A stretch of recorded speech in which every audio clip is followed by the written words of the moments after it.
Bonjour à tous, Lily Lolia. Donc là, nous sommes en pleine escapade avec Marie. Coucou Marie. Hello. Nous allons récupérer quelques plantes afin de confectionner d'autres tisanes et d'autres choses assez intéressantes dont on vous réserve la surprise très bientôt.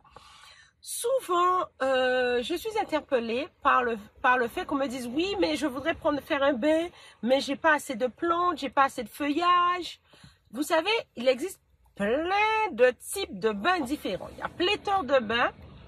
Alors, par exemple, il y a le bain de feuillage, qui est le bain avec les feuilles, les plantes, etc. Mais vous savez, un bon compromis sont les huiles essentielles, par exemple. Mais il en existe tellement de types de bains. Justement, c'est pour ça que nous faisons une formation sur la bath-thérapie pour vraiment explorer tout ça. Mais on va quand même en parler aujourd'hui afin d'en discuter. Vous allez me faire savoir qu'est-ce que vous en pensez, ce que vous faites vous-même au quotidien ou régulièrement, une fois par an. Dites-moi un petit peu. Donc, que se passe-t-il? Donc, il existe les bains de feuillage, il existe les bains. Alors, on les fait avec des huiles essentielles. Mais vous savez, il y a aussi les bains de foule. Mais qu'est-ce que bain de foule? Ah ben, c'est quand vous allez dans un lieu, un concert, ou mieux vaut que ce soit un concert de musique New Age ou autre chose, hein, où vous allez dans un lieu où il y a plusieurs personnes, par exemple, si vous êtes dans une religion particulière, à ce moment-là, vous pouvez prendre un bain de foule. Donc, vous le faites en conscience. Et vous passez bien sûr dans ce lieu et vous imprégnez des énergies positives. C'est aussi un bain. Vous avez les cristaux. Oh là là, mon truc semble bouger, mais bon, on est encore là. Vous pouvez venir avec les cristaux, faire des bains de cristaux. Il y a une technique aussi pour faire des bains de cristaux. Il y a des bains de chakras. Vous savez, les points vitaux, les principaux points vitaux du corps. On peut faire aussi des bains de chakras. Si vous avez la sensation que vous avez un chakra qui est bloqué, qui fonctionnerait pas bien, qui mériterait simplement d'être nettoyé, vous pouvez faire un bain de chakra. Alors, dans la même tendance, puisque les chakras, les principaux sont au nombre de 7, et bien sûr, chacun a une couleur. Donc, on va pas quand même faire une vidéo sur les chakras, mais sachez que j'ai déjà essayé à plusieurs reprises et ça marche. Il y a aussi les bains de couleurs qui sont toujours dans la même tendance. Il vous suffit de choisir la couleur en rapport avec ce que vous souhaitez. Ça demande quelques connaissances, oui, c'est vrai.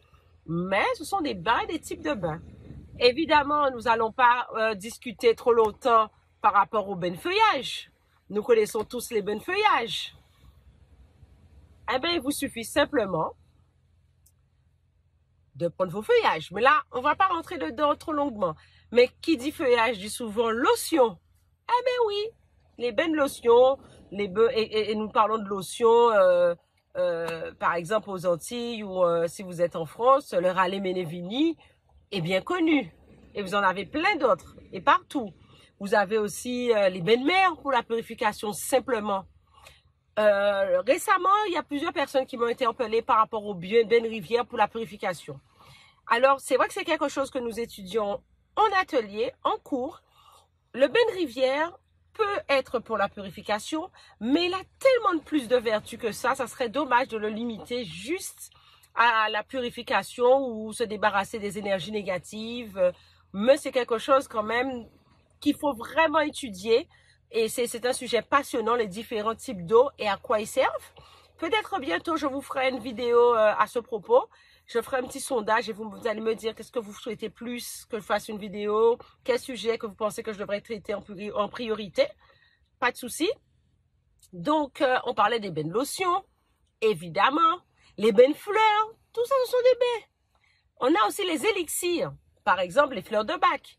Récemment, j'ai fait une vidéo là-dessus parce que j'ai vu qu'il y avait une tisane qui respectait pas scrupuleusement les ingrédients des fleurs de bac, mais qui était un bon mélange. D'ailleurs, je dois vous poster la vidéo du bain que j'ai pu prendre avec. Manque de temps, j'ai pas eu le temps de vous la poster. Je vais me remédier très rapidement. Pardonnez-moi. Mais c'est quand même, l'expérience était pas mal. Mais à suivre, nous allons reparler. Voilà, donc c'est à peu près ça. Donc on en a vu quelques-uns. Il y a aussi des bains de symboles. Pour les personnes d'origine européenne où il y a les bains avec les Celtes, les symboles celtiques. Bon, c'est un petit peu plus complexe, mais très intéressant et passionnant. Alors, les bains c'est un sujet vaste. Et bien sûr, j'en ai étudié une partie, mais il y a encore plein d'autres choses qui peuvent être étudiées et qui peuvent réellement apporter du contenu et un peu de valeur ajoutée à votre bain pour pouvoir optimiser vos chances de réussite, vos chances d'être dynamique, de vous réaliser. Bref, c'est un sujet que j'adore. Bon, pas la peine de le préciser. Donc voilà pour cette petite vidéo. Merci à vous de m'avoir écouté. Vous pouvez vous abonner et nous dire ce que vous pensez de notre vidéo, bien sûr. Ça ne coûte rien. Et si vous avez besoin d'informations, vous allez voir dans le menu déroulant, vous allez avoir accès à mon site internet, à mon Facebook, à mon Instagram.